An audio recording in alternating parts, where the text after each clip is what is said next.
তার আর সামর্থ্য নেই, আল হিলালকে কিছুই দিতে পারেননি। তার সাথে চুক্তি বাতিল লাভজনক সিদ্ধান্ত ছিল। ব্রাজিলিয়ান সুপারস্টার নেইমারকে নিয়ে এমনই সব মন্তব্য করেছেন আল হিলালের প্রধান নির্বাহী এস্তেভে কালজাদা। নেইমারের সাথে ক্লাবটির চুক্তি বাতিলের পর এই প্রথম মুখ খুললেন তিনি। ভাবা যায় যেই নেইমারকে নিয়ে ক্লাবটির ছিল এত আয়োজন, আজ তাকেই বিদায় করে নাকি লাভ করেছে আল হিলাল। নেইমারের সৌদি অধ্যায়ের শুরু 2023 সালের আগস্টে, শেষ হয়েছে এবছরের জানুয়ারিতে। প্রায় 1.5 বছরের বন্ধনে আল হিলালকে আসলেও কিছু দিতে পারেননি নেইমার। কিভাবেই বা দেবেন, কারণ এই সময়ে যে মাত্র 7টি ম্যাচ খেলেছেন এই ফরওয়ার্ড। চোটের কারণে 1 বছর ছিলেন বাইরে, তারপর ফিরলেন, আবারও চোটে পড়লেন। এমন একটা সিচুয়েশন হয়ে দাঁড়ায় যে ক্লাবটি প্রো লিগে নিজেদের স্কোয়াড থেকেই নেইমারকে বাদ দিতে বাধ্য হয়।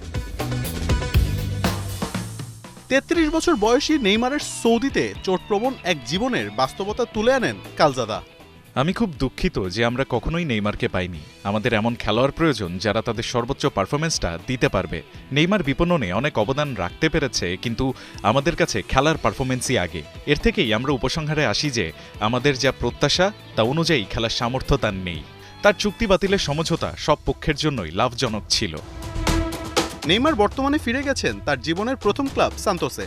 তবে 2 ম্যাচের একটিতেও গোল পাননি এই সুপারস্টার।